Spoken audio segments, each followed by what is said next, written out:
The revision process never stops, even though I really wish it would. Hello friends, welcome back to my channel. My name is Katie, and today I'm going to be telling you about my revision plans for The Wrath King. It's finally here. Today is the day. It's been 2 months since I finished my third draft of The Wrath King, and now it's time to get into my revisions for it because I've gotten some of my feedback returned, which is really exciting, and I'm really glad, and I'm going to talk about it a little later on. Obviously, since I completely rewrote the manuscript in January, February, and March, it is going to need some revisions before I can actually query it, and I'm hoping to get those done in June. And I will be bringing you along on my process through a vlog. I know I haven't put up a vlog in a while, but don't worry, they'll be returning in June. Clearly my revisions will be transitioning draft 3 into draft 4, and hopefully I will be able to query soon. But first, let's talk about draft 1 and draft 2 and a little bit of draft 3 before I get into my plans for draft 4. Draft 1 was really more of a zero draft. It was messy, unplanned, pantsed for the most part, and I ended up finishing that in April of 2020. I started my edit of that book in July and August of 2020 after taking several months off and created draft 2. I cut about 10 to 15K, I can't really remember, I'd have to look it up on my spreadsheet, but to see all of those word counts is distressing to me. And I cleaned up a lot of loose strings. I tried to smooth it out as best as I could and make it flow as well as I could, but there were so many problems with it that I knew I needed outside feedback in order to move forward with it, because draft 2 just wasn't cutting it and I knew it wasn't good enough. And even though all of the elements were there, it still wasn't quite what I wanted. So in December of 2020, I gave my baby to Wallissimo, who's my critique partner. I was telling her about it and we were talking about all of our stories and stuff, and she said she wanted to read it, and in January she got back to me with her feedback, and when I got her feedback and read through it, so much just clicked into place of things that I think have been simmering in my subconscious but hadn't been pulled to the surface yet, because I think partially I was scared and also because I knew that it would require a full rewrite,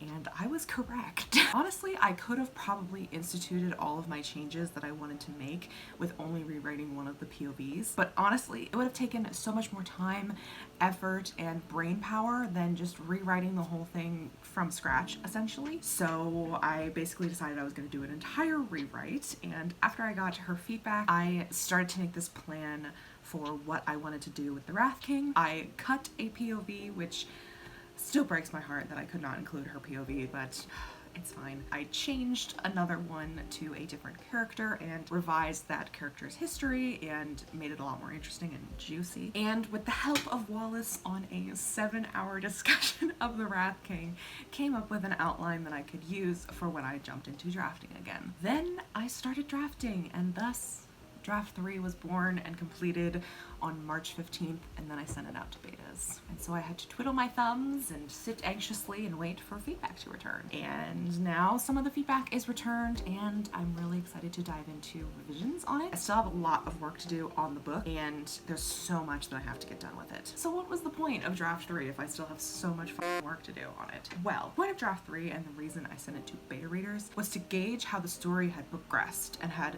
evolved and how it had changed over time. With my new outline and a lot of plot points condensed, I was able to make a more cohesive, shorter, and restrained draft of the Wrath King. But of course, it isn't perfect. Even though I really love this draft and I'm really proud of this draft, it is not perfect, and there's so much that needs to be fixed and just revised. Not necessarily edited, but revised and tweaked and made better and layered and given more depth. The original problem with drafts 1 and 2 were clarity and structure. Boy, and this is because it was pantsed and there was no outline and I didn't know where it was going until I got to the end. In those drafts though, I had the elements that I wanted. It just structurally wasn't working and did not tell the story in a way that made sense or was engaging or really gave those elements the spotlight to shine. And structurally, she was an absolute mess. The structure made no sense. There was no structure. She was terrible. So with the rewrite, I was able to smooth that structure and actually give it a good cohesive skeleton and give the broad strokes and broad macro look of the story with this new draft. There is a cohesive story there, and it's understandable, and according to some of my betas, it's pretty good. Which brings me to, what is the goal of draft 4? So as we move into draft 4, I have never written a draft 4. This is my first foray into like real revisions after a rewrite and really working on a story to make it cohesive and make it good and make it big and make it like ready to be queried and feeling like it's at a point where I am proud of it and I feel like I could get an agent with it. So draft 4 is all about getting those little threads woven together and putting all of those pieces and stitching them up tight so there are no seams. It's all about bringing those elements together. The structure and bones of the story are there now. Now it's about adding the muscle, the skin, the adornments to it. V.E. Schwab talks about this a lot. That is how she manages to do a book. She does the rough outline structure. She does this in outlining. I happen to do this in a messy 155,000 word book, first draft.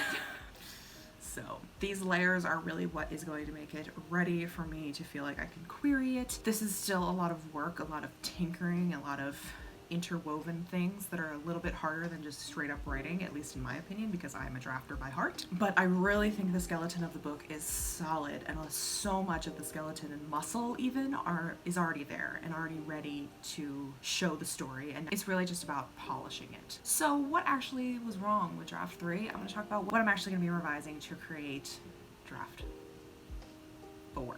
Sorry, I lost count of how many drafts I've had.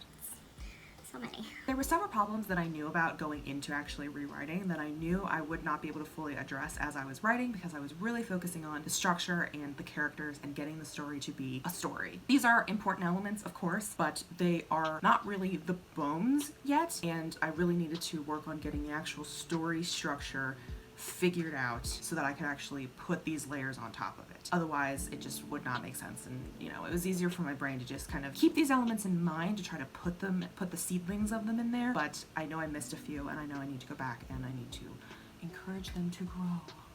I know, this is a ridiculous metaphor, but it's hard to talk about without like spoiling everything. So the first part is the magic system. This is something that several people have commented on. All of my betas actually have commented on how confusing the magic system is, and how basically there's a lot of similar names and they didn't understand the hierarchy, which, you know what, same.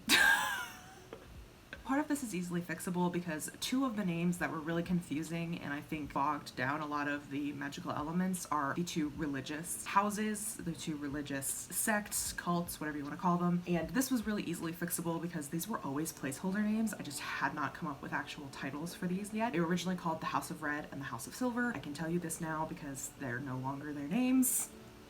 It's now something different. So, and no longer uses the word house. So that is no longer an issue of clarity. The second is kind of playing into history, which I will also talk about in a second, but the magic system has been institutionalized, and I'm pausing because I'm trying to think of a way to describe this without spoiling the whole thing. What basically I needed to do was have this segregation of magic and the specialization of magic actually fully constrained, and I needed to think about it in terms of the political landscape that is currently happening in the world. And so now I've actually put magical limitations on what each of the magical houses, magical schools, they're not really schools, but magical houses like are and what they do. I've actually put limitations on them now. It'll be easier to integrate and make clear what the purpose of each magical house is, and it'll end up being more woven more clearly throughout the story, especially because one of my POVs is directly involved in one of these houses. And as I integrate this, it'll create a more layered and rich world a little more subtly, and hopefully these changes are super minor. And since I now have an understanding of what the magic system is when I rewrite it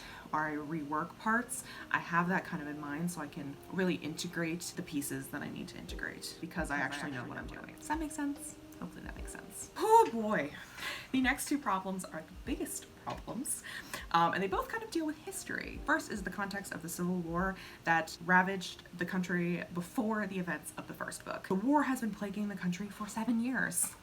In my original draft, the war had ended a couple years prior, and there were already a couple years under the king's belt. The country was more stable in the original draft. However, I have crunched the timeline, and I've actually made it 3 months post-war, because I think it's more interesting to have this destabilized, still kind of creaky foundation for everything to be kind of playing out, especially as I go into the second book, because the events of the first book shake the country quite a bit. So I need to incorporate and make it more apparent that the war is really immediate and the trauma is really immediate to these characters. And I really need to make it more evident that the war has just ended and they're really struggling with everything that comes with the end of a war and a new monarchy, which comes into the second half of the problem, which is the fact that I did not make it clear that this is not a theocracy. I understand why it is kind of perceived as a theocracy. I did not make it very clear what the political systems are and what the political state is like. And I think that gets a little bit muddled with how I've kind of explained the history, and I just need to go in and I need to add small details during certain people's point of views and just kind of subtly hint at what is going on and what happened in the past, because it wouldn't make sense to just have this entire lore drop exposition. Essentially what Devesha had said in her comments to me was that she just needed more exposition of what's happening and what had happened, and I do agree with this because it is really not clear what is happening and what is the political context of the world, and I just really need to fix it and get it to be more apparent, essentially. Clarity again. And so I basically just need to really amp up all of these cool history aspects that I have and bring those elements forward so that people can actually understand what we're dealing with here. And with my revision of one of my character point of views, which I will talk about a little bit later, this will make it a little bit better because her perspective is going to shift into being more politically driven. And so I can add a lot of those elements to her chapters to give more exposition, especially since she is the outsider character. And so the second historical problem is really difficult to talk about without giving spoilers because it's heavy spoiler territory, but I will try my best. Essentially, there is a relationship between one of the POVs and his mentor that is very fraught with tension and has to do a lot with revenge. But I've subverted this expectation of what's going to happen with this revenge by including one particular detail that has always been the case since draft 1, since I first came up with the idea, since everything kind of, and this is a humongous plot point in book 2, so I really need to get this right and set the seeds and set the wheels in motion for book 2. And it ultimately has to do with like the climax of the entire duology, so, you know, no pressure. No pressure. I hope that makes sense. I cannot talk about it any more than that. Essentially, I've solved one of my major problems, and I've actually given myself a way to actually incorporate what I want to incorporate in book 2, so that's nice. And the solution just came from clarifying the plot and simplifying all of the elements. So if you're having trouble with editing and revision, simplify. Occam's razor. Easiest and simplest way to get somewhere is usually the right one. And so my final piece comes back to that point of view I was talking about just a couple minutes earlier. And no, I'm not cutting another one. I'm not crazy. But her section needs a little bit more of reorganizing. Her character has changed a lot from draft to draft. In the first draft, she was very passive. She was not an actionable character. And I definitely think that in the third draft, I have made her a lot more action-oriented, and I've made her really a force within the story, which I'm really glad for because she's one of my favorite characters. I love her. However, a lot of her scenes have remained the same, and even though she's made a lot of actionable choices in those scenes, I just don't feel like they fully show her character and show the breadth and depth that I want her character to have. And I think it would just be a lot more fun if I reworked those scenes or included different scenes or rewrote a bunch of scenes to really show her off a little bit more. And I really want to give more of a sense of her political prowess, especially as she is transitioning into becoming a matriarch of power. So there's a bunch of new scenes that I really love that show this off, and I just want to make sure that every single scene that she's in and every single chapter that she has continues to show this off and really gives the reader the sense of what her actual goal is in the story and actually contributes to her character arc. So I need to match the scenes to the bigger scope of her character. Those are the big problems I'll be tackling, but how am I going to do it? This is the actionable plan part of my thing that I have planned out. First, I'm going to be going through and making chapter summaries for every single one of my chapters that I currently have, and then I'll be adding the details that I want to change in each of the chapters so I don't miss a through line or a thread or, you know, make it kind of crazy and weird. And so I'll actually end up carrying the narrative pieces that I want to carry through and strengthen. I'll be rereading them, making the summary, and then putting the details that I want to add and change in there. And then once those details are where I want them and I kind of understand where those details are going to be, I can then go through to each chapter and revise, rewrite, and reflect on what I actually want to change. There are going to be a couple chapters that are going to need complete recreations, so those will be the bulk of the work, but I'm hoping that a lot of them don't actually need like a ton of rewriting. It's gonna depend. I haven't read the book since March 15th,